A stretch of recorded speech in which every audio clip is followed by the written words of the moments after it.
Bonjour à tous. Bienvenue. Vous êtes chaud?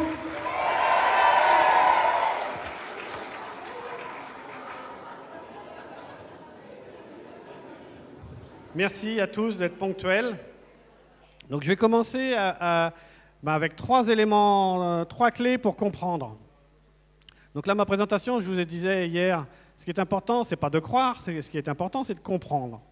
Donc ma présentation, je vais avoir trois volets de 20-25 minutes environ, pour tenir dans 1h15. Je ne suis pas en retard. Oui, non, je suis pile poil. Donc 3 fois 25 minutes. Avec un premier volet, ça va être déjà une preuve énorme, indiscutable, de leur présence. Mon second thème, ça sera expliquer que notre physique est fausse, totalement fausse. C'est ce que j'ai retrouvé grâce aux travaux de Nikola Tesla. Et ça on explique très simplement du coup comment au moins un des principes de vol de ces engins. Et le troisième volet, ça va être vous expliquer à quel point cette conférence, mais ce n'est pas la conférence que Chris Esson a faite, c'est la conférence qu'eux ont organisée. Parce que j'ai été totalement téléguidé pour faire cette conférence. Voilà. Donc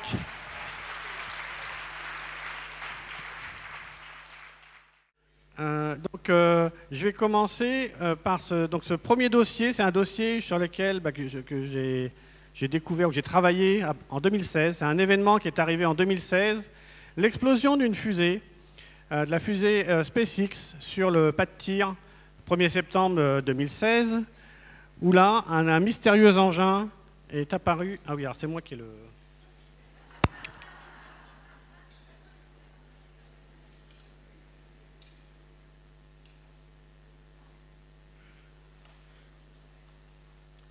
Voilà, donc cette fusée était sur son pas de tir le 1er septembre 2016. C'était pas encore le jour du décollage, c'était un jeudi, le décollage était prévu le samedi. Il y avait des essais de remplissage, des essais au sol. Et regardez ce qui est arrivé ce jour-là.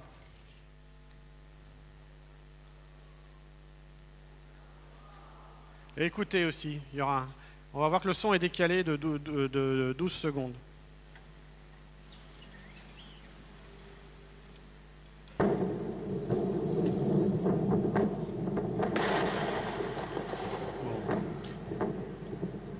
Donc à partir de cette vidéo, qui a été diffusée le jour même, le soir même, alors il y a eu deux versions de cette vidéo, la version à 30 images secondes et une version très haute résolution, haute fréquence à 60 images secondes, qui m'a permis d'analyser image par image ce qui s'est passé. Ça est parti. Voilà, donc il y a ce fameux petit point qui passe, et toute la question c'est de savoir si ce petit point a un lien avec cette explosion. Et ça a été tout l'objet de mes travaux dès le samedi matin. Donc,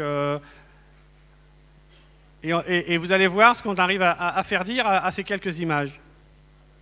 Donc, donc c'était explosé un jeudi matin. Dès le vendredi, la presse a quand même remarqué qu'il y avait ce point-là. Et la presse se demande qu'est-ce que c'est que ce truc. Et là, c'est un exemple de Michael Salla qui, lui, dès le vendredi, avait sorti un article qui parlait de la guerre secrète là-haut entre différentes races. Bon, mais bon, sans preuve mathématique ou sans preuve réelle. C'était des hypothèses. Et donc moi, ce que j'ai fait, c'est j'ai pris toutes les images de cette bande vidéo, image par image, et en fait, j'ai repositionné donc, la courbe bleue. La courbe bleue, c'est les différentes positions dans les différentes images de ce fameux point. Donc ça, c'est la courbe bleue. D'accord? C'est clair pour vous? Et maintenant, le but, ça va être de reconstituer la trajectoire de cet engin en profondeur. Et ce que j'ai fait, j'ai pris une hypothèse que, comme ça dure un quart de seconde, cet engin a une vitesse constante. Donc ça me donne une formule mathématique qui est affichée dans le bandeau bleu. Et ça permet de retrouver les positions en profondeur. Ça, c'est la courbe orange. Donc ça, c'est la courbe orange, c'est la trajectoire de l'engin, mais vue du dessus, ce coup-ci. Vous voyez que les points orange et les points bleus, ils sont alignés en vertical, parce qu'il y en a une, c'est vue de face, et l'autre, c'est vue de dessus. Sauf que, et ce que j'ai entouré en vert, c'est l'endroit où est la fusée SpaceX, le petit rond vert, et le petit rond bleu, c'est le petit rond orange, c'est le moment où cet engin, si c'est vraiment un engin intelligent, un drone, disons, c'est le moment où il est supposé tirer sur la fusée, avec un laser ou une arme à énergie dirigée. Et par contre, cette courbe, on voit qu'au démarrage, c'est pas joli parce que la courbe est cassée en fait. Hein. Tout à droite, en bas à droite, il y a une cassure sur la courbe, donc il y a encore un petit correctif à apporter. Oui, c'est ça. Oui, le petit correctif, ça a été de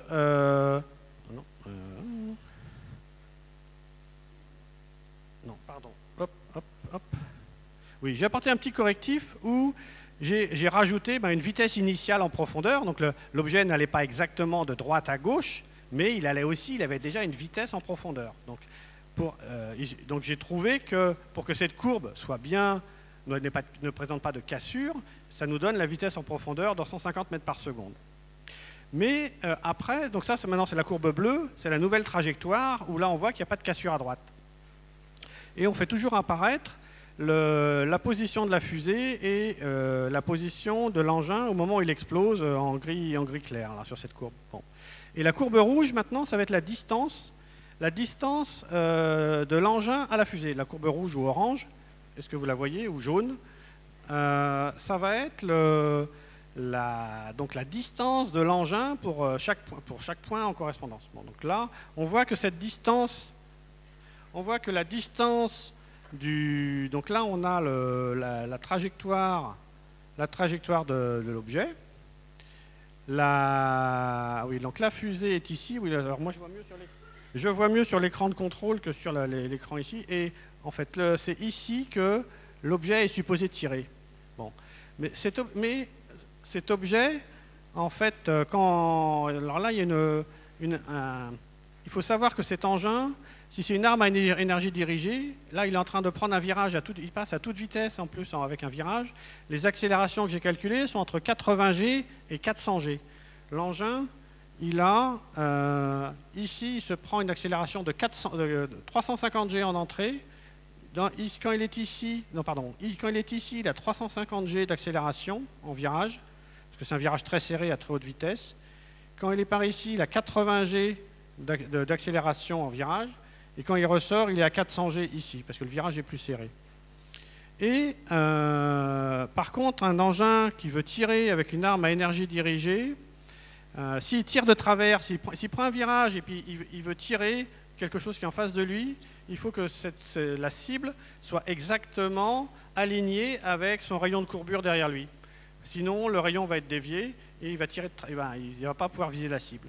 Donc ça signifie d'un point de vue mathématique qu'au moment où il tire, alors c'est le petit rond qui est là qui n'est pas visible, au moment où il tire, cet instant-là doit être aussi le moment où il est à la distance minimale de la fusée.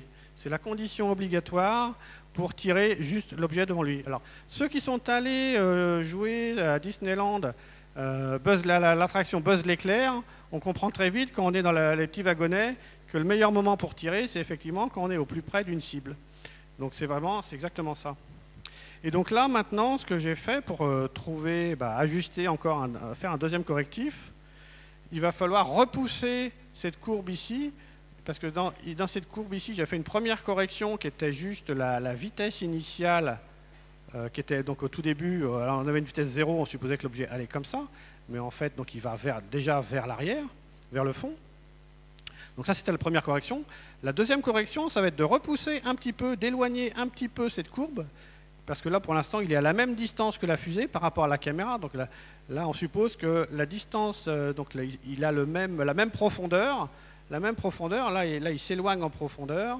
Et le point de départ ici, on suppose qu'il est exactement à la même profondeur que la fusée. Mais ce qui n'est pas vrai. La bonne solution, c'est de le repousser un peu pour que le moment où il tire va être aussi le moment où la distance est minimale ici. Donc, ce n'est pas très compliqué. Il suffit, en fait, on va voir que si on pousse la ligne bleue de 60 mètres, donc si on pousse la ligne bleue de 60 mètres derrière la fusée, on pousse cette ligne bleue de 60 mètres, là on a la nouvelle distance, là on a la nouvelle trajectoire, Et là, en fait, on ne voit pas, mais donc c'est le moment où il tire. C'est exactement le moment où sa distance à la fusée, donc sa distance qu'on calcule entre un point, mettons, un point et la fusée, ça donne cette distance-là. Un point ici et la fusée, ça donne cette distance-là. Et entre ce point et la fusée, ça donne cette distance-là qui est le moment exactement où il est au plus près de la fusée. Et une fois qu'on a fait ça, on va voir qu'il y a des propriétés mathématiques extraordinaires. Parce que tout le débat sur Internet, c'était de savoir, bon, bah, cet engin, est-ce que c'est vraiment un vrai engin intelligent, donc un drone qui a voulu tirer sur la fusée, qui a déclenché l'explosion, ou est-ce que c'est un insecte qui passe par là, un oiseau, parce qu'il y avait beaucoup d'oiseaux ce jour-là aussi qui passaient à Cap Canaveral. Donc la thèse officielle, c'est que c'est un oiseau et que cet objet n'est pas responsable du tir.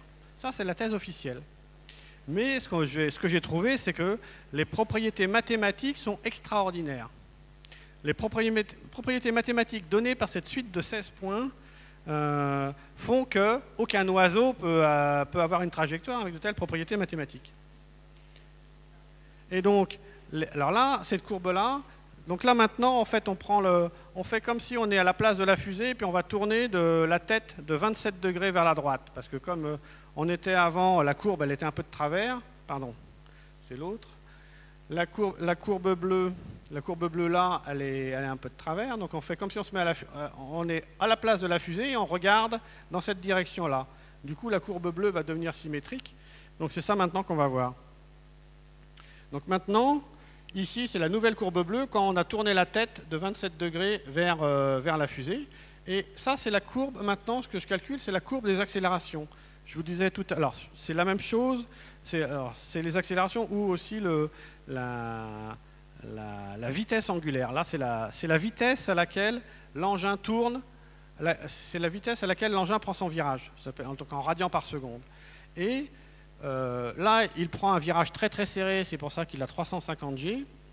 Là, il prend un virage moins serré, et là, il prend un virage plus serré.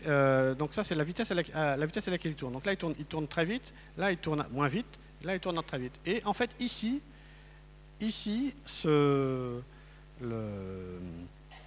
la valeur à laquelle il prend la vitesse de rotation à laquelle il prend son virage, c'est exactement 1 radian par seconde à mieux que 1% de précision. Donc 1,00 radian par seconde. Et ça nous amène des propriétés mathématiques là extraordinaires, parce que quand on prend un virage à 1 radian par seconde, on trouve que tous les paramètres de vol vont nous ramener au même chiffre. Et donc là, c'est encore une coïncidence extraordinaire que cet engin ou cet oiseau supposé tourne à exactement 1 radian par seconde avec mieux que 1% de précision. Et donc, j'en arrive, quand je prends toutes les propriétés mathématiques de cette trajectoire, la grosse question, c'est de savoir, le débat était de dire, oui, tout le monde dit non, non, c'est un oiseau, ça peut être que ça peut pas être autre chose. Mais quand on regarde les propriétés mathématiques et les probabilités donc on peut avoir pour avoir des courbes. Donc, bon, alors je suis désolé parce qu'on ne voit pas bien, mais donc j'ai différentes courbes où on voit, donc là c'est la trajectoire en elle-même. Après, je vois mieux sur l'écran de contrôle, entre la vitesse de rotation, la distance, la profondeur. Bon, toutes ces courbes ont des propriétés mathématiques qui font qu'un oiseau, on aurait une chance sur 1 million, et encore moins que ça, une chance sur 1 million pour que ce soit un phénomène aléatoire. Donc si on dit on a une chance sur 1 million pour que ce soit un phénomène aléatoire, on a 999 999 chances sur 1 million que ce ne soit pas un phénomène aléatoire et que ce soit quelque chose de voulu, de volontaire. Et donc, c'est vraiment un engin intelligent qui a vraiment tiré, et c'est lui la cause de l'explosion. La thèse officielle, c'est que c'est un oiseau qui passe et au même moment, un réservoir d'hélium a explosé. Bon. Au moment où l'oiseau passe, le réservoir d'hélium explose. Mais c'est ça la thèse officielle. Et ça avait explosé le 1er septembre 2016. Et donc, la fusée a un problème technique, la fusée a un problème de conception, la fusée est dangereuse parce que les réservoirs d'hélium de la fusée explosent, mais ce n'est pas grave. La conclusion de l'enquête a été donnée fin décembre et la commission qui autorise les vols de fusée dit « Ok, pas de problème, c'est bon, vous avez compris, vous êtes autorisé à faire des redécollages de fusée avec cette fusée qui peut péter à n'importe quel moment à cause de son réservoir d'hélium et vous pouvez redécoller dans 15 jours. » Donc ça, c'est la thèse officielle. Donc les vols de fusée ont démarré vers le 20 janvier 2017. Bon, donc la vraie raison, c'est qu'effectivement, c'est un engin qui est passé par là, qui a volontairement tiré sur la fusée. Et ce qu'on voit, c'est que tous les paramètres de vol, je vous disais, quand on tourne à 1 radian par seconde, eh bien, il y a trois paramètres qui deviennent identiques. Ce sont la vitesse, l'accélération et le rayon de courbure donnent le même chiffre. Parce que cette fameuse accélération qui vaut 1 fait que les différentes formules se simplifient et donnent toujours le même chiffre. Et ce fameux chiffre, en fait, c'est 777. La vitesse que j'avais mesurée, c'est 2800 km/h. Donc le 2800 km/h, je l'avais trouvé vers le 15 septembre 2016, mais je n'avais pas percuté que 2800 km/h, quand on met dans les unités officielles, ça donne 777 mètres par seconde. Pareil, j'avais trouvé le 15 septembre que la fusée tournait au moment du tir, était à 80 G. Donc s'il y avait quelqu'un dans l'engin, bon, la boule elle fait 1 mètre, hein, mais bon, imaginez qu'il y avait quelqu'un dans la boule, il se prendrait 80 G d'accélération. Mais 80 G d'accélération, ou c'était un peu moins, 78-79 G, ça donne 777 mètres par seconde. Et pareil, du coup, le rayon de courbure, c'est 777 mètres, et l'altitude, là, qui est totalement indépendante, était autour de 77 mètres. Donc une fois qu'on voit ça, on se dit, mais c'est quoi ça? Pourquoi 777? Et déjà, donc, là, on comprend que c'est vraiment un engin intelligent qui a volontairement tiré sur la fusée. Alors après, il y a 3 hypothèses. Et Elon Musk avait dit, oui, c'est un engin qui nous a tiré dessus, nos concurrents ont envoyé quelque chose nous tirer dessus, il y a eu des enquêtes sur un bâtiment qui était à 2 km. Donc Elon Musk disait, oui, c'est pas normal, tous les paramètres de télémétrie étaient normaux, on nous a tiré dessus. Lui, il avait lancé un appel sur Internet la première semaine de septembre. Moi, j'avais envoyé toutes mes données à Elon Musk et à SpaceX. J'ai envoyé 2-3 fois mes données, mais bon, j'ai jamais eu de retour. Bon, j'avais pas envoyé avec accusé de réception, donc j'ai jamais su s'ils avaient vraiment pris mes données en compte. Mais en tout cas, 3 mois plus tard, ils étaient autorisés à voler. Et donc la question, c'est est-ce que ce sont les concurrents d'Elon Musk qui ont décidé d'abattre la fusée pour torpiller son business? Et en plus, ils se sont embêtés, parce que c'est excessivement compliqué à encoder ce message dans la trajectoire. Donc, est-ce qu'ils se sont vraiment embêtés à faire ça?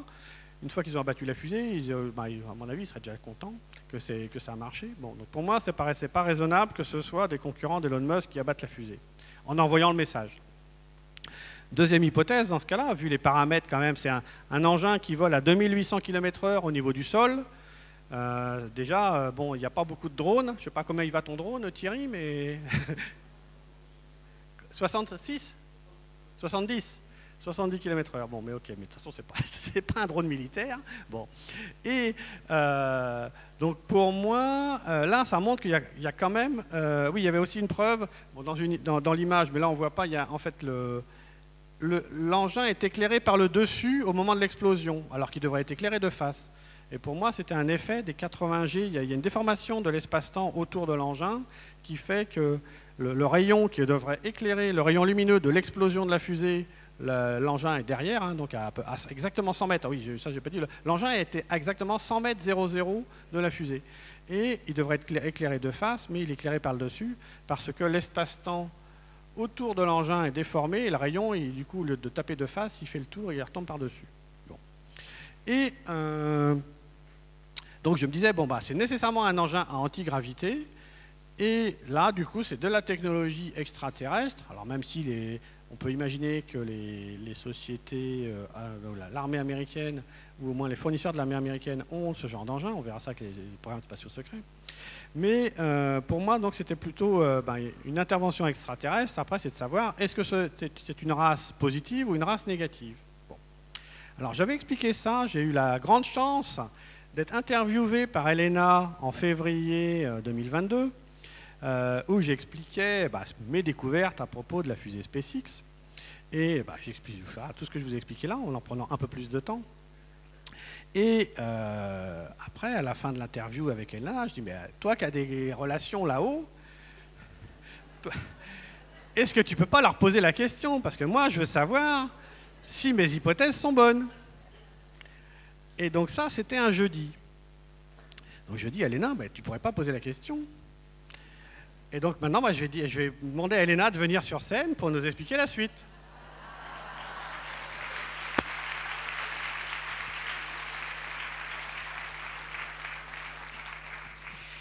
Oui, bien, à la demande de Chris et ma curiosité personnelle également, donc j'ai envoyé un message à Toran, qui était à ce moment-là très occupé, et il m'a dit, demande à Anax. Donc Anax est un conseiller au conseil d'Al-Nilam, conseil des 5, c'est un Eggarot, très, très proche ami. Et donc Anax a répondu, mais je n'ai plus le texte sous la main. Tu l'as, Chris? Le voici. Je voudrais vous le dire vraiment mot pour mot. Anax a répondu ceci. 777 est le nombre de la haute loi d'ordre cosmique. C'était un message de la Fédération galactique vous signifiant que l'ordre avait été bafoué. Oui, c'était l'un de leurs drones, envoyé par le vaisseau mère de combat le 1er septembre 2016, car un accord ne fut point respecté de votre part. La leçon fut apprise. Voilà. Merci beaucoup, Elena. Donc, je reçois ce message le dimanche. Elena m'envoie cette photo. Le dimanche, elle me dit, j'ai reçu une réponse, ça ne vient pas de Toran, ça vient d'Anax. Alors là, moi, là, oui, je crois que j'ai eu quand même quelques larmes de savoir que je pose une question et la réponse revient d'un membre du Conseil des 5 de la galaxie. On se sent un peu petit quand même. Bon, ça fait tout drôle quand même, hein, je vous préviens. Voilà. Donc pour moi, cette information ou cette preuve, elle est irréfutable. Moins d'une chance sur 1 million que ce soit aléatoire. Personne ne peut rien dire là-dessus. Et même le fameux, la vitesse angulaire à 1 radian par seconde, c'est ce qui s'appelle un invariant mathématique. Donc personne ne peut remettre en cause ce calcul. C'est la technique qu'ils ont employée, c'est extraordinaire d'un point de vue intelligence pour encoder le message. Extraordinaire. Voilà. Donc c'est une preuve irréfutable qu'ils sont là. Donc il faut arrêter de nous faire croire, voilà, l'hypothèse extraterrestre, on ne sait pas, bon. On a une preuve formelle. Donc le but, c'est que cette information puisse être divulguée le plus largement possible. Voilà. Donc maintenant, je vais aborder la deuxième partie. Je suis pile poil à l'heure. J'ai le timing. Donc, la deuxième partie, c'est mes travaux. En fait, moi, alors je ne me suis pas présenté. Chris Esson, qui est un pseudo, mon pseudo de ville complotiste, quand j'ai commencé à vouloir en savoir plus sur ce qui se passait, ou quand j'ai commencé à publier des choses sur Internet. Moi, je suis quelqu'un de plutôt discret. Je n'aime pas me faire remarquer, c'est pas le parti. Et donc, à la base, je suis ingénieur, et ce qui m'intéresse, c'est comprendre. Donc c'est pour ça que moi, je ne cherche pas à croire, je cherche à comprendre. Et de toute façon, si je ne comprends pas, je ne crois pas. Hein. Je pense que beaucoup de gens, c'est comme ça. Et mon idée fixe, c'était, comment ça marche? J'avais commencé à m'intéresser au phénomène OVNI quelques années auparavant, il n'y a pas si longtemps que ça. Et c'était vers 2010, j'avais commencé à regarder, et plutôt vers 2015, là, ou de fin 2015, début 2016, mon idée fixe, c'est OK, je suis certain qu'ils sont là, maintenant je veux comprendre comment ça marche. Ça a été mon obsession. Et c'est là que de fil en aiguille, j'ai découvert que notre physique est totalement fausse depuis plus de 100 ans, depuis 120 ans, avec les hypothèses d'Einstein qui sont à l'envers de la réalité. Et ce que j'ai découvert, c'est que le fait d'inverser toutes les hypothèses permet de retomber sur une théorie, retrouver les bonnes équations, à peu près. C'est comme quand en maths, moins par moins donne plus, et bien deux erreurs se compensent et on retombe sur la bonne solution. C'est ce qu'a fait Einstein. Il a pris deux hypothèses fausses, mais coup de chance, un coup de chance incroyable, il a réussi à construire une théorie qui tient à peu près la route, mais qui a quand même des grosses lacunes. Et la bonne théorie, c'est la présence de l'éther. C'était la physique qui existait à la fin du 19e siècle. L'éther, c'était quelque chose qui... tous les physiciens étaient convaincus que l'éther remplissait... Il y avait quelque chose qui remplissait l'espace. Et c'est ça qui permettait, ou qui permet aux rayons lumineux du Soleil ou d'une étoile d'arriver jusqu'à nous, malgré le vide interstellaire. Tous les physiciens avaient compris, ou les physiciens Fresnel par exemple, avaient compris dans les années au 19e siècle que la lumière est une onde. C'est toute la théorie ondulatoire de la lumière, qui est encore valable. Et donc pour qu'une onde avance, se transmette dans quelque chose, il faut un support. Et ce support, c'est l'éther, c'est comme un gaz ou comme un fluide extrêmement subtil, et c'était toute la physique jusqu'avant Einstein. Et donc, il y a quand même les théories d'Einstein, donc quand même deux gros problèmes. Les physiciens, donc la relativité générale marche dans le système solaire, mais dès qu'on lève le nez ou qu'on regarde au niveau des galaxies, ça ne marche plus. Parce qu'il y a deux gros problèmes. Il y a un premier problème dans les galaxies, c'est que les galaxies spirales comme la Voie lactée, les étoiles devraient avoir une vitesse qui décroît. Plus l'étoile est loin, plus l'étoile devrait avancer moins vite. Comme une planète autour du Soleil, pareil. Plus Pluton avance tout doucement. Pareil, Jupiter avance moins vite que la Terre. Bon.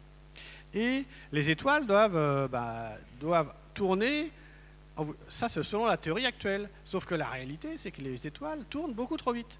Les étoiles tournent beaucoup trop vite, donc les galaxies spirales devraient exploser, ne devraient pas exister. Sauf qu'elles existent. Donc les physiciens ont sorti une recette de leur chapeau. Ils se sont dit, il doit y avoir plus de matière, de la matière qu'on ne voit pas. Il doit y avoir de la matière qu'on ne voit pas, et cette matière, ils l'appellent la matière noire. Et donc là, on a un camembert qui présente la quantité d'énergie totale de l'univers. Et ça, c'est en fait uniquement la matière visible. La relativité générale, avec les deux anomalies, donc la deuxième que je vais expliquer aussi, fait qu'à la fin, la matière visible ne représente que 5% de l'énergie totale de l'univers, selon cette théorie. Le reste, on ne sait pas ce que c'est. 95%, on ne comprend pas. Et donc on a rajouté de la matière noire, là, la partie violette, 25% de matière noire, pour dire le noyau de la galaxie est en fait beaucoup plus dense, beaucoup plus lourd que ce qu'on pense. C'est pour ça que les étoiles peuvent avoir une vitesse supérieure à ce que donnerait la vitesse théorique si on n'avait que la matière visible dans le noyau. Donc il y a de la matière invisible, ça c'est l'hypothèse, mais qui est fausse. L'autre problème qu'a la relativité générale, c'est que la relativité générale dit la matière s'attire, et donc de la relativité générale, on en a déduit aussi la théorie du Big Bang, qui est aussi fausse parce qu'elle s'appuie sur les hypothèses de la relativité générale, où on voit, la théorie du Big Bang, c'est qu'on voit que il y a un décalage vers le rouge dans le signal lumineux. Ils ont été chercher une explication à ça, mais l'explication n'est pas la bonne. Bon. En tout cas, le Big Bang dit que l'univers devrait s'accélérer, l'expansion de l'univers devrait ralentir, mais les mesures montrent que l'univers accélère. Donc, deuxième problème de la relativité générale, qui fait qu'ils ont été obligés de rajouter ici de l'énergie noire, maintenant, qui va faire que l'univers est en expansion. Donc il faut rajouter 75% d'énergie noire pour que l'observation colle à la théorie avec les hypothèses de la théorie. Mais comme les hypothèses sont fausses, ça devient n'importe quoi. Donc là, la théorie de la relativité générale n'explique que 5% de la matière visible et 95%, les astrophysiciens ne savent pas ce que c'est. Quand on écoute une conférence des astrophysiciens sur la matière noire et l'énergie noire, c'est à pleurer parce qu'ils disent non, on ne comprend pas, on ne sait pas ce que c'est, on va chercher, on essaie de monter des expériences, mais rien ne marche. Forcément, parce que à la fois énergie noire et matière noire, ce sont des fausses théories. Bon. Et donc la bonne théorie, c'est quoi? La bonne théorie, c'est la présence de l'éther. Et là, ce qui est extraordinaire, c'est que tout ça, ça avait été trouvé par le génie de la fin du 19e siècle, Nikola Tesla. Et il y a ici une dame au premier rang qui a certains pouvoirs aussi et qui communique avec Nikola Tesla et qui me dit ou avec l'esprit de Nikola Tesla, et qui me dit que Nikola Tesla m'accompagne et m'envoie des informations.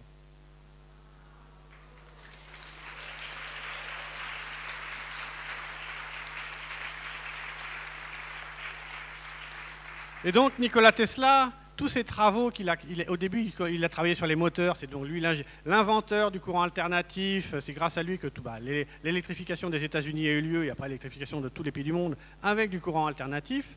Il a inventé les alternateurs, les moteurs, c'est lui qui a inventé tout ça. Et il a il a trouvé les preuves de la présence de l'éther à partir de 1892. Mais ça, il l'a dit à personne, il l'a gardé secret pendant 40 ans à peu près. Il l'a annoncé quand il avait 81 ans. Donc, Nikola Tesla était l'un des adversaires les plus... je ne trouve plus le mot, les plus féroces face à la relativité générale. Parce qu'il savait, la relativité générale avait supprimé l'éther, et lui, tous ses travaux étaient sur la présence, la preuve de l'existence de l'éther. Et donc voilà ce qu'il disait le jour de son 81e anniversaire à New York, le 10 juillet 1937. Je suis revenu dans ce pays en 1892, donc ça fait quand même 131 ans.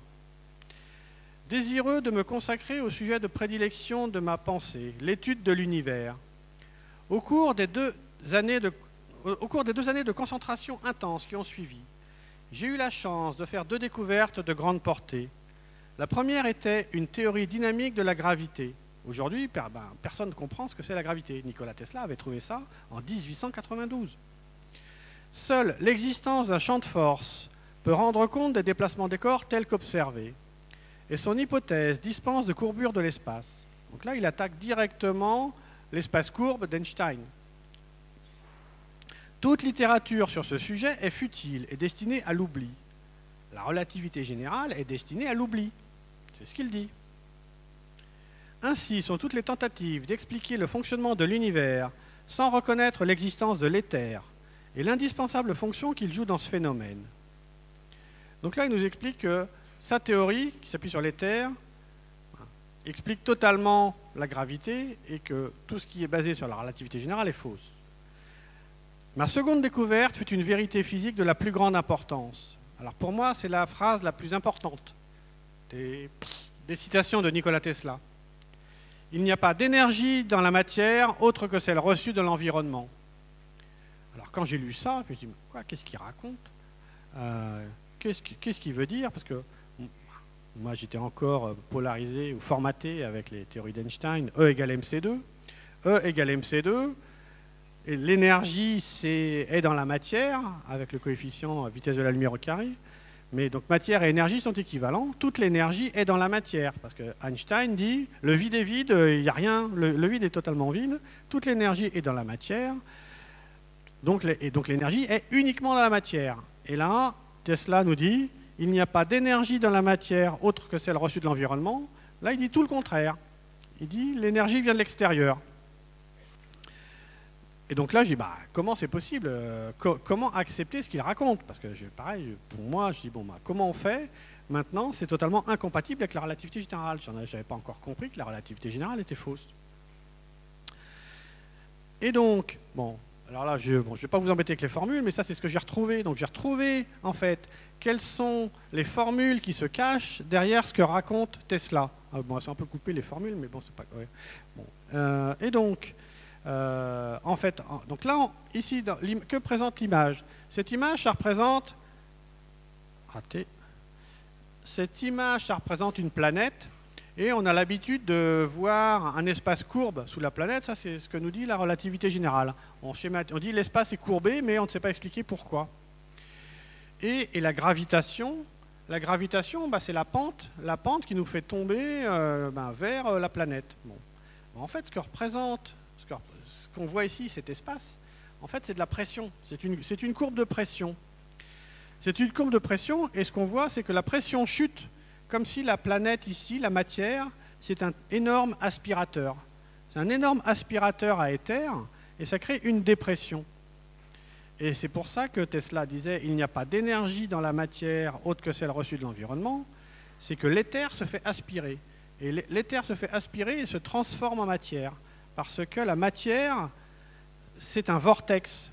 La matière est un vortex d'éther, c'est comme une tornade, et c'est une tornade et après dans laquelle on ne peut pas pénétrer. Donc la matière, il faut comprendre que la matière est un vortex d'éther et ça aspire l'éther.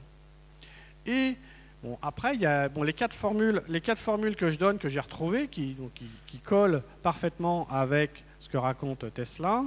Ce que signifient ces quatre formules, c'est que en fait, ici, on retrouve on comprend ce que veut dire l'énergie potentielle qu'on apprend au lycée en première terminale, qui était une notion totalement incompréhensible ou pas claire du tout. Et bien là, on comprend que l'énergie potentielle, en fait, c'est la différence de pression. Et après, de cette formule, on arrive à en déduire la formule de la gravitation.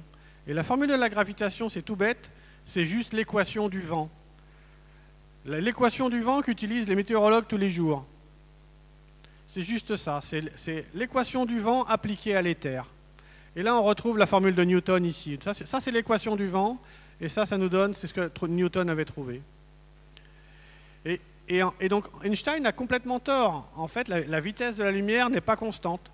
La vitesse de la lumière est variable, comme dans un fluide, comme dans l'air, ça dépend de la pression. Et là, on a la vraie formule de la vitesse de la lumière en fonction de la pression. Et Einstein, avec sa relativité générale, après 10 ans de travaux et de calculs, avait arrivé à une conclusion que la matière ou l'énergie courbe l'espace, mais il ne savait pas expliquer pourquoi. Et en fait, on retrouve cette formule qui dit exactement la même chose. Là c'est la courbure de la pression.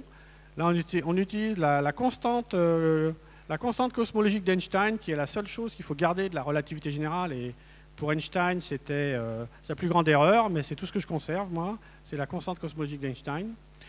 Et donc ça, la courbure de pression est proportionnelle à la densité d'énergie. Là, il y a un C au carré. Bon. Et donc, la matière courbe le champ de pression.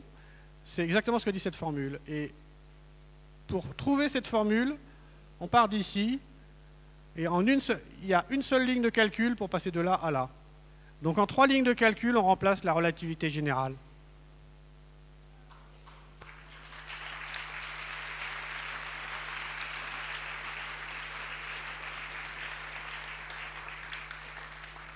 Donc maintenant, je vais vous expliquer comment vole un ovni, ou un engin. Alors on ne peut pas dire ovni, parce que maintenant, ils sont plus qu'identifiés. Donc il va falloir que je m'habitue à changer de terme. Alors plutôt des engins à antigravité. Et donc, cet engin volant, la problématique, c'est d'annuler son poids. Le poids, si vous vous rappelez des formules de terminale, ou de première, ou peut-être même de seconde, P égale mg. Le poids, c'est la masse fois la gravité. Et on veut annuler cette force, m fois g. Donc là, on a 2 méthodes. On peut annuler la masse ou on peut annuler la gravité.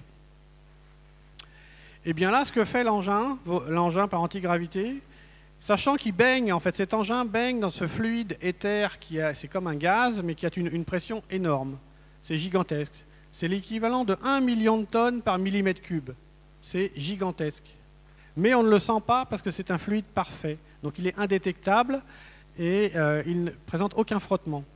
Mais il est présent. Et ce que va faire l'engin, c'est qu'il va chercher, il est dans ce fluide, comme dans un cours d'eau. Imaginez un cours d'eau, la gravité, comme je disais, c'est un vent d'éther. La gravité, c'est du vent qui descend et nous emporte, et nous fait tomber en chute libre sur la Terre. Eh bien, comme dans un cours d'eau, l'engin, ce qu'il va le faire, c'est qu'il va s'isoler dans un vortex. Il va créer un vortex autour de lui. Et imaginez un cours d'eau, eh bien, s'il était dans un courant d'eau et qu'il crée un vortex ou une tornade autour de lui, le courant d'eau, eh bien, il va faire le tour du vortex. Donc là, c'est exactement ce qui va se passer. L'engin, il crée ce vortex autour de lui, et du coup, le flux d'éther descendant va être obligé de contourner l'engin. Et ce flux d'éther descendant ne pourra pas entraîner l'engin, et l'engin se met à flotter. Donc ça, c'est une première méthode déjà pour annuler la gravité. Et la deuxième, alors là, il y a un double effet qui se coule en fait. Quand on se met dans cet état où on s'isole dans un vortex, alors là, il faut comprendre maintenant ce que c'est la masse. Alors là, les physiciens aujourd'hui nous parlent de boson de Higgs, c'est des choses incompréhensibles, même pour moi, qui est pourtant à un certain niveau en physique. Bon. Mais quand on les écoute, c'est vraiment, franchement, pas clair. Bon. Et donc, eh bien, ce qu'il faut comprendre, c'est que la masse, donc ça, ils ont compris ça quand même, cette notion de boson de Higgs nous dit que la masse, c'est le frottement d'une particule de matière qui avance dans l'éther, qui avance dans le vide. Eux, ils disent pas l'éther, ils disent la particule se frotte sur le vide. Donc ça, c'est la théorie quand même officielle côté physique des particules. Ils se disent, le vide, il est peut-être quand même pas si vite que ça, parce que la particule qui cherche à accélérer va se frotter sur le vide. Eh bien oui, effectivement, ils ont raison. Donc ils ont découvert que les particules, cette notion de masse est directement liée au frottement sur le vide quand on cherche à accélérer. Et ça, c'est une propriété, c'est de la mécanique des fluides normale. Quand un objet est dans un fluide sous une certaine pression et qui cherche à accélérer, il a une résistance, et cette résistance à l'avancement, c'est la masse. Et du coup, quand l'engin s'isole dans son vortex, il n'y a plus de flux d'éther qui le traverse, et ça annule la masse parce qu'il n'y a plus de frottement. Donc l'engin a en plus une masse nulle. Donc c'est ce que je viens d'expliquer. Donc le fait d'être en antigravité, ça annule la masse aussi. C'est comme en chute libre, on n'a pas de masse non plus. Mais là, donc l'engin, une fois qu'il a créé ce vortex, il ne se propulse pas encore. Là, il flotte. L'engin, il flotte, mais il flotte avec une masse nulle. Donc après, il va falloir mettre en œuvre un mécanisme de propulsion. Et ce mécanisme de propulsion va être terriblement efficace parce qu'il va propulser un engin de masse nulle. Donc ça, c'est ce que Nikola Tesla avait découvert, pareil, en 1892. Une publication de Nikola Tesla. Bon, alors désolé, on ne voit pas grand-chose, mais quelque part, il y a la date ici qui dit 21 décembre 1892. Et c'est un article qu'il a sorti dans une revue Electrical Engineer, où il dit qu'il a découvert des ondes spéciales. Donc juste avant les ondes, ce qu'on appelle ondes hertziennes, les ondes électromagnétiques, avaient été découvertes par un Allemand qui s'appelle Heinrich Hertz, qui avait été le premier à réussir à mettre en évidence ces ondes électromagnétiques qui avaient été prédites par l'inventeur de la théorie de l'électromagnétisme qui s'appelle Maxwell. Et Hertz avait réussi à la première transmission d'ondes radio.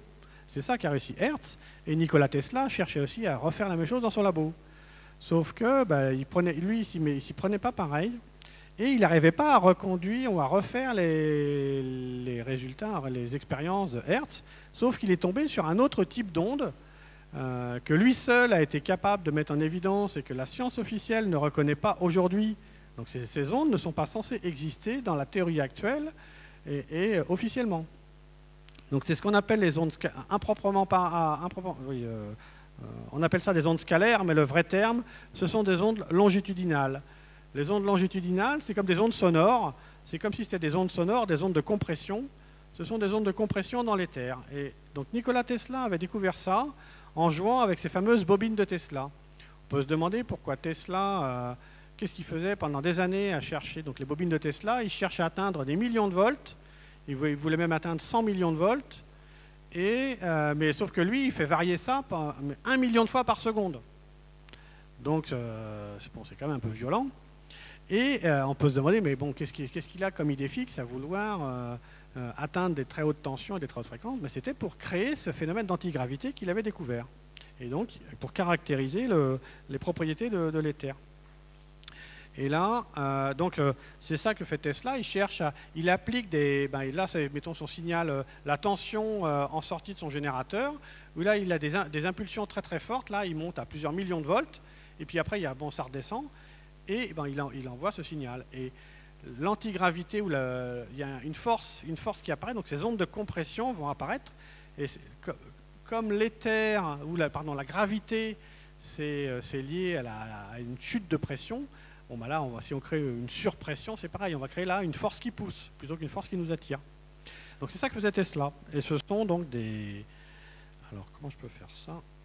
Je ne sais pas si ça va marcher. Ah oui, ça va partir, ça. Voilà. Bon, alors oui, on voit... Donc ça, c'est des ondes de compression. Donc ça schématise une onde scalaire. Et donc, ce n'est pas du tout les ondes classiques électromagnétiques. Et donc ça, grâce à ça, c'est comme ça que se propulse un engin à antigravité sur sa coque ou sur des condensateurs. Il va envoyer ses impulsions électriques et ça sert de propulseur. Il n'y a pas besoin de fusée à poudre. On utilise ces propulseurs électriques ces propulseurs s'appuient sur le vide. Et comme l'engin a une masse nulle, ça part à toute vitesse.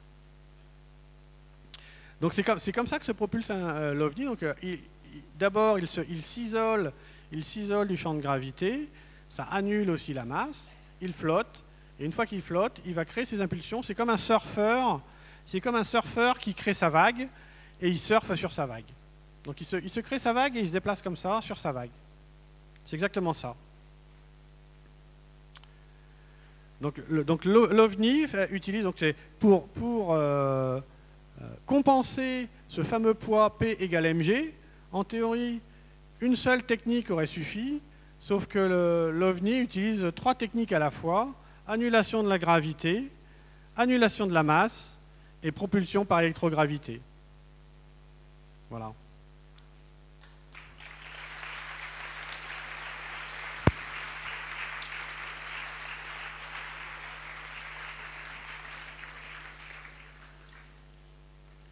Et donc, en fait, ce que j'ai découvert, comment j'en suis venu, qu'est-ce qui a fait que je me retrouve ici aujourd'hui ?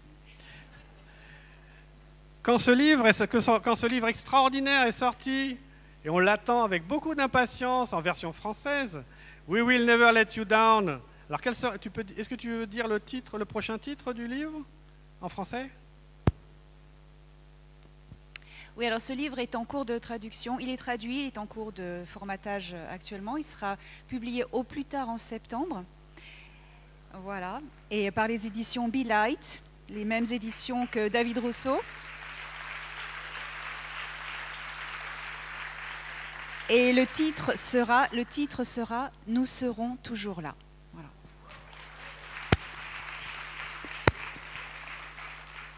Un grand merci Léna pour ce scoop. Et donc dans ce livre, alors je l'ai acheté le jour même où il est sorti, parce que je surveillais la sortie de ce livre, et je me suis d'abord pris en Kindle le jour même.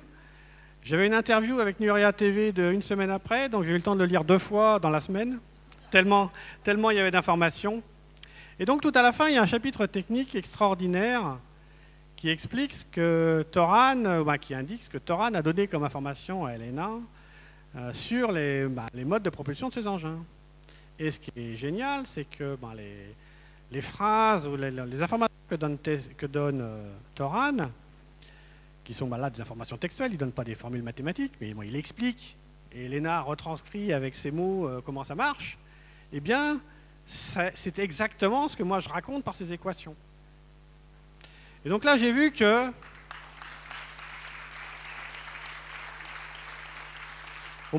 dans le mode de propulsion classique, le mode linéaire, après il y a d'autres techniques de téléportation, il y a encore d'autres techniques, mais la version de base, c'est exactement ça. Et donc, c'est comme ça, c'est grâce à mes travaux et au livre d'Elena qu'on a pu être en contact, parce que j'avais fini l'interview sur Nuria TV en présentant ce livre et en disant ce qui est marqué dedans, c'est exactement ce que j'ai trouvé. Voilà. Et donc maintenant, je vais attaquer la 3e partie et je suis encore pile poil dans le timing, donc c'est très bien. Bon. Voilà. Donc, la troisième partie, c'est vous expliquer à quel point j'ai été guidé en fait, depuis 7 ans. Depuis, ça a démarré vraiment... alors, l'explosion de la fusée SpaceX, c'était le 1er septembre 2016. Mais pour moi, des événements plus qu'étranges ont commencé 15 jours avant. Exactement 2 semaines, jour pour jour, le jeudi 18 août. C'est là qu'il y a quand même... Bon, donc je vais parler de ça tout à l'heure. Mais depuis, bon, il m'arrivait donc de synchronicités. Et une des synchronicités, parmi les dizaines ou voire centaines de synchronicités que j'ai, eh bien, une des synchronicités, j'avais réussi à brancher un gars, quelqu'un du conseil d'administration de l'école centrale Paris, parce que j'ai fait l'école centrale Paris. J'avais un stagiaire, j'étais sur le campus le jour où Macron arrivait pour l'inauguration du campus. J'étais avec le gars qui recevait Macron 15-20 minutes avant, parce que j'avais un stagiaire en aéronautique qui avait sa soutenance. Je commence à brancher le gars sur les ovnis, parce qu'il y avait un article qui était sorti sur le Nimitz, etc. J'ai commencé à brancher le truc. Et j'espérais que, que quelques jours après, il me recontacte. Bon, il ne m'a jamais recontacté, mais alors je surveillais mes mails et je tombe sur un mail d'un certain, un spam, hein, Padré, dans 2 heures, vous connaîtrez votre destin. Donc je vois ça, je dis, et puis j'avais un autre mail, mais j'ai un peu oublié, mais c'est bon. Donc, dans 2 heures, vous connaîtrez votre destin. Je dis, ah bon, ok, alors je dis, bon, ok, c'est peut-être ce fameux gars là, que j'attends un mail. Donc je surveille le mail et tout, rien, bon, pas de mail. Je dis, bon, ok. Bon, je dis, bon, tant pis, c'est pas ça. Et je dis, je vais continuer à lire mon bouquin. Donc j'avais acheté un livre, j'avais reçu 2-3 jours avant, j'avais reçu ce livre, Ascension Mysteries de David Wilcock. Je m'étais arrêté à la page 18, c'était juste la veille que je l'avais reçu un jour ou deux. Et je dis, bon, je vais reprendre la lecture de mon livre. Et donc, j'ouvre mon livre où j'étais arrivé, et voici ce que me dit le paragraphe, que je reprends ma lecture, donc 2 heures après avoir reçu le spam. Il y a une méga histoire qui émerge de cette collection d'informations issues de contactés. Et dans ce livre, nous en donnerons un aperçu sommaire, à la fois au niveau personnel et cosmique.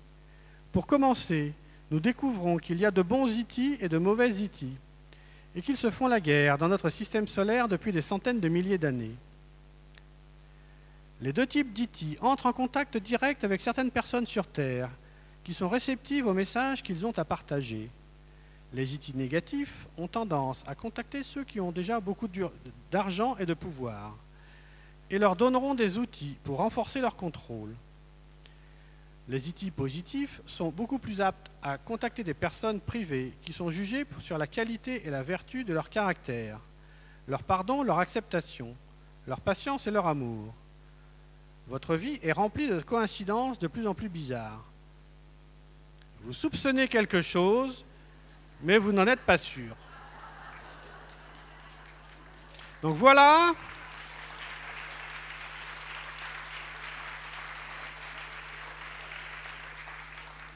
Voilà ce que je lis. Donc ce jour-là, c'était quelque part, je ne sais plus, c'est 2017, fin 2017. Bon. Alors une autre synchronicité extraordinaire. J'avais donc trouvé le code 777 de la fusée SpaceX. J'avais trouvé le code, donc mes calculs, donc j'avais trouvé la trajectoire exacte donc vers mi-septembre, mais le fameux chiffre 777, c'est en 6 mois plus tard, en refaisant une simulation en 3D, etc., c'est là que j'ai trouvé finalement que dans les bonnes unités, ça donne 777. Bon. Et ça, du coup, c'était plutôt avril 2017. Et juillet 2017, je publie un article sur une chaîne aux US, une chaîne web qui s'appelle Stillness in the Storm, d'un gars qui s'appelle Justin Deschamps, qui faisait des conférences aussi. Bon. Et je publie cet article le 2 juillet pour le jour des 70 ans de Roswell. Et j'envoie cet article à une fille avec qui j'étais en contact, qui s'appelle Teresa Yanaros. Donc c'est la fille que vous voyez sur la photo. Voilà. Donc Teresa. Ah, alors dommage. Oui, là on voit pas grand-chose, mais donc Teresa, je lui envoie ça. Je ne sais plus pourquoi j'étais en contact avec elle. Bon. Et elle me renvoie aussi. Elle voit la vidéo quelques heures après. Et elle me renvoie la photo de son thermomètre. Alors, je ne sais pas si vous voyez quelque chose, c'est bien dommage. Mais donc, la photo de son thermomètre, c'est 77 degrés Fahrenheit, 77. quadruple 7. Voilà, quadruple 7. Et alors Teresa Yanaros, là, elle est prise en photo avec un personnage très très important qui a un rôle, je suis très ému, qui a un rôle clé dans les programmes spatiaux secrets. C'est le père des programmes spatiaux secrets. Donc, alors j'ai sur ma chaîne YouTube, Chris Esson, Science Interdite, j'ai ressorti, j'ai mis à jour une vidéo que j'avais fait quand son livre est sorti, ou dans quand je l'ai lu en fait. Donc, William Tompkins, c'est le père des programmes spatiaux secrets, c'est aussi le père du programme Apollo tel qu'on le connaît maintenant. C'est lui qui a rebeloté le programme Apollo, qui a garanti son succès. Et là, donc William Tompkins, son livre, c'est un lanceur d'alerte qui a divulgué tout ce qu'il savait et qui a divulgué les programmes spatiaux secrets, parce que c'était lui qui était à l'origine de ça. Donc, il est devenu connu sur l'année 2016, à la sortie de son livre fin 2015, qui s'appelle Selected by the Extraterrestrials. Il est décédé le 21 août 2017, le jour de l'éclipse totale de soleil, pour la Saint-Christophe. Et donc, ce jour-là avait lieu un événement, Eclipse of Disclosure, le jour de l'éclipse totale, où témoignaient, alors je vais les vérifier, donc les intervenants à cette conférence. Bon, il y avait Michael Salla, Laura Eisenhower, Benito Massano, Teresa Yanaros, Justin Deschamps, avec qui j'avais fait l'article, il y avait peut-être Jordan Satter, un autre, non, il n'était pas là lui. Ah si, il était là, Jordan Satter, qui était un autre divulgateur aussi. Bon. Et donc, là, Teresa, elle est prise en photo quelques jours avant sa mort. Voilà. Et Jordan Satter est la dernière personne à avoir interviewé William Tompkins et en a fait un film. Voilà. Donc, voilà, bon, grosse coïncidence quand même que Teresa Yanaros, dont sa chaîne s'appelle Fréquence Divine, Divine Frequency, a cette synchronicité 7777. Une autre synchronicité, donc sur la date de cet événement, je ne sais pas si vous l'avez remarqué, cette date, elle a été choisie, c'est pas nous qui l'avons choisie en fait, c'est le Palais des Congrès de La Baule. On avait commencé au début à chercher à se renseigner pour faire cette conférence au Palais des Congrès de La Baule, et puis après on s'est dit, réserver des hôtels à La Baule un 21 juillet, ça ne va pas être simple, et puis ça va coûter très cher. Bon. Et donc, c'est eux qui nous avaient proposé cette date, parce que c'est la seule qu'ils avaient. Et donc 21-22 juillet 2023, en fait 21-22, quand on fait la somme, 2 plus 1 plus 2 plus 2, ça fait 7. Juillet, c'est 7. 2 plus 3, ça fait 7.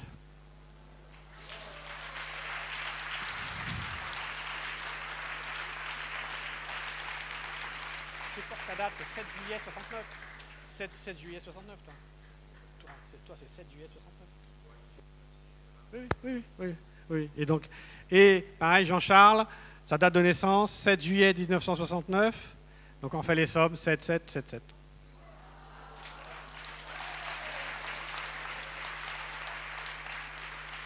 Alors, un autre livre important pour moi, un livre extraordinaire, c'est Au-delà de l'impossible. Au-delà de l'impossible de Didier von Covelert, où ce livre est vraiment très très important pour moi parce que ça raconte l'histoire, c'est la médium Geneviève Delpech, la femme de Michel Delpech, au moment où Michel Delpech est en train de mourir, fin décembre 2015, début janvier 2016, qui est visitée d'abord une première fois par Einstein, par le fantôme d'Einstein, puis après par le fantôme de Tesla qui va revenir périodiquement. Elle a même pu prendre en photo le fantôme avec son appareil photo et l'image est extraordinaire. Donc vous ne l'avez que dans la version Kindle, vous ne l'avez pas dans la version papier. Il y a 2 versions papier mais il n'y a pas les images. Dans la version Kindle, vous avez la photo du spectre, du fantôme de Tesla, mais c'est incroyable. On reconnaît Tesla, donc Geneviève Delpech a réussi à prendre en photo, et donc Tesla communique avec Geneviève Delpech régulièrement pour envoyer des informations générales et théoriques sur tout ce qui a été caché. Et en particulier, c'est grâce à ça que j'ai découvert les ondes scalaires, parce que moi, j'avais jamais entendu, j'avais beau faire de la physique, j'ai jamais entendu parler d'ondes scalaires. Donc c'est grâce à ce livre que j'ai trouvé l'existence des ondes scalaires, mais là, Didier von Cauwellert, qui est un auteur très très connu, se pose la question quand même, mais pourquoi ces phénomènes paranormaux, pourquoi Geneviève Delpech reçoit ces messages, pourquoi Tesla lui demande d'envoyer ces informations à Didier von Cauwellert pour qu'il écrive un bouquin. Et donc il se dit, les découvertes en souffrance ou en germe que charrie la source Tesla, donc ça c'est les réflexions de Didier von Cauwellert, pourraient-elles alimenter, compléter, provoquer des avancées concrètes de nature à améliorer le sort de l'humanité? Aurais-je, grâce à mon coach fantôme, les moyens d'aider un inventeur en panne ou persécuté comme lui? C'est peut-être là, au fond, le but du jeu de piste auquel il me convie. Donc, il faut comprendre que la divulgation passe par ce livre. C'est quand même extraordinaire.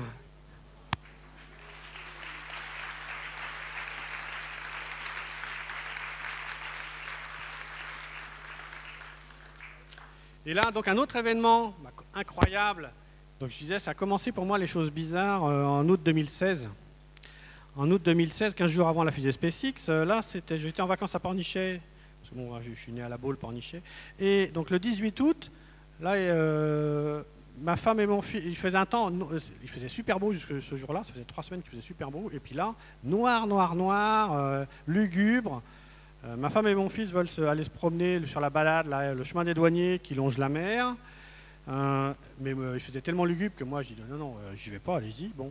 Et leur apparaît un bateau, leur apparaît un paquebot, mais noir, lugubre, très très bizarre dans la brume. Bon. Et ce bateau, il marche, et puis bon, il y a 2 témoins, ma femme et mon fils, qui voient ça, et puis ils disent, mais tu vois ce bateau, mais qu'est-ce qu'il fait là, c'est bizarre et tout. Et puis, donc, il voit ce... je peux faire comme ça. Donc, il voit ce bateau en face de la pointe. Donc là, ça, c'est une rapide reconstitution de ce qu'ils ont vu. En face du blocos, là, il y a un blocos qui date de la Seconde Guerre mondiale. Donc, le blocos, il est là. Hein. Bon, j'ai zoomé dessus. Et donc, il voit ce bateau. Il le voit...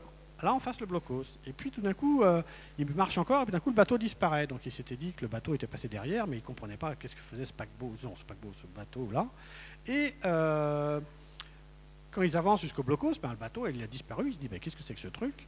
Ils reviennent me raconter l'histoire, quand ils ont vu ce bateau, puis très, très lugubre, qui a disparu. Et ils étaient super excités. Et puis, je dis à mon gosse, dessine-moi ce que tu as vu. Il ne savait pas expliquer. Bon, il me fait un dessin, mais alors 5 secondes, hein. C'est pas un artiste, c'est pas Elena, quoi. Hein. Bon, 5 secondes, je vois ça, je dis qu'est-ce que c'est que ça? C'est pas un bateau, ça. Bon. Et puis, je me rappelle, alors j'avais lu des trucs dans un magazine Top Secret sur des voyages spatio-temporels ou des femmes qui se baladaient dans le château de Versailles et puis qui s'étaient retrouvées à l'époque de Marie-Antoinette. Est-ce que vous ne seriez pas tombé dans une faille spatio-temporelle? Quand même, ça serait trop drôle. Bon. Et puis, ça me rappelle l'histoire d'un paquebot qui avait coulé à Saint-Nazaire, le fait qu'il y avait le blocos. Je me dis, c'est marrant, ça me rappelle des choses que me racontait ma mère. Et donc, d'un paquebot qui avait coulé à Saint-Nazaire le 17 juin 40. Alors là, je vais vous montrer à quel point l'histoire est manipulée, à quel point notre histoire est fausse. Combien de personnes, sans avoir déjà écouté cette histoire de ma part, connaissent l'histoire du paquebot Lancastria? 1, 2... 3, 4, 5. 5 personnes sur 500 personnes. Bon. Donc, je vais continuer. Donc, je me souviens, donc un paquebot a coulé le 17 juin 1940 à Saint-Nazaire avec 10 000 soldats anglais qui fuyaient la France, juste la veille de l'appel du 18 juin du général de Gaulle. Je me rappelle de cette histoire de paquebot qui avait coulé à Saint-Nazaire et un nom me vient à l'esprit, s'affiche vraiment dans ma tête, Lusitania. Bon. Je cherche une photo du Lusitania sur Internet, donc c'est le paquebot qu'on voit à gauche, c'est ça, le Lusitania, mais il a été coulé en 7 mai 1915, large de l'Irlande, 1200 morts. Bon.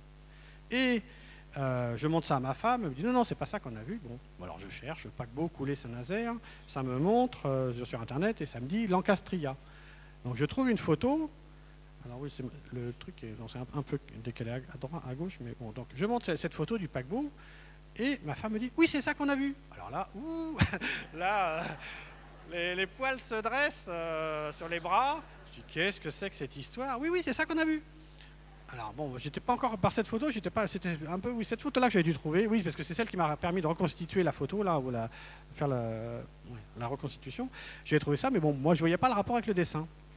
Et alors quand même, je sais pas si vous avez donc Lancastria, minimum 5000 victimes, 3 fois le Titanic, 3 fois le Titanic, et il n'y a que donc 5 personnes dans la salle qui connaissent cette histoire. 3 fois le Titanic. Donc cette histoire a été totalement occultée par Churchill. Elle est classifiée pendant 100 ans. Pourtant, il y a 100 cimetières dans la région. Non, pardon, 50 cimetières dans la région. Bon, et donc, ce paquebot, donc je continue à chercher, parce que je n'étais pas convaincu encore que c'était ça, bien qu'elle me dise, si, c'est ça qu'on a vu. Et je continue à chercher, et je tombe sur cette histoire de... Donc je tombe sur une vidéo parue. Eh bien, alors on ne voit pas, dommage, mais 18 août 2016, le matin même, donc vous pouvez retrouver le documentaire. Donc un documentaire, Mystère maritime, Lancastria, c'est docu-mystère, bon, affaire classée. Donc posté le matin même, nous c'était vers 15h que ça se passait, là c'était posté quelques heures avant. Et donc là je regarde la vidéo qui dure 25 minutes, ça me raconte toute l'histoire du Lancastria que je connaissais très vaguement de ce que me disait ma mère. Bon. Parce qu'elle l'avait vécu ça ce jour-là. Et donc, quand je regarde la vidéo, et tout à la fin, apparaît cette photo. Il y a un zoom sur cette photo, et là, je vois ça, et donc là, la ressemblance est frappante. Malgré les talents de mon fils, bon, la ressemblance est frappante. Et là, je me dis, mais qu'est-ce que c'est? C'est quoi le message? Donc on a été... assez perturbé pendant, déjà le premier jour, on se disait, mais bon, est-ce qu'il va y avoir parce qu'on n'était pas loin des chantiers de l'Atlantique, on se dit, est-ce qu'il ne va pas y avoir un attentat au chantier de l'Atlantique? On se dit, mais qu'est-ce que... on n'était quand même pas très rassurés. À qui il faut donner l'info? Qu'est-ce qu'on fait de ça, quoi? Bon, alors, on ne savait pas quoi faire, et puis on ne comprenait pas. Et donc, j'ai eu l'explication que 2 mois plus tard, en mi-octobre, alors j'avais publié mon article sur la fusée SpaceX, sur un autre site, OVNI Direct avec Daniel Robin. Là, c'était début octobre et j'avais beaucoup d'échanges avec Daniel Robin à cette époque. Et je discutais avec lui au téléphone de ce que je venais de sortir sur Tesla, où j'avais découvert les preuves que Tesla avait découvert l'antigravité. Donc j'avais longtemps cherché quand même des preuves. Bon, qu'est-ce qui prouve que Tesla a découvert l'antigravité? J'ai mis 2-3 mois à trouver. Et en fait, c'est dans cet article. Dans cet article du 15 octobre 1911, où là, Tesla nous dit, alors c'est l'article que je sors moi souvent dans mes conférences, mais c'est là où il parle qu'il va faire un vaisseau extraordinaire avec un engin qui n'a pas d'aile, etc. Et vous verriez cet engin, vous ne devineriez pas que c'est un engin volant. Bon, donc, il peut rester suspendu dans l'air, dans le vent, malgré les courants descendants. Bon. Et donc, Tesla raconte ça dans cet article. Et puis, à l'issue d'une discussion téléphonique avec Daniel Robin, je lui parle de ce que j'avais trouvé justement sur le fait que Tesla décrit cet engin, mais je dis, mais c'était un très long article, et au début, ça parle d'autre chose, mais je ne sais plus de quoi ça parle, le trou de mémoire total, je ne sais plus de quoi ça parle, et donc je relis l'article. Et en fait, l'article parle des turbines de Tesla que Tesla veut installer dans le paquebot Lusitania. Voilà, donc alors dommage, c'est un petit peu coupé, mais voilà, c'est juste ici, là, Tesla parle qu'il veut installer ses turbines dans le Lusitania. Et alors là, je me dis, waouh!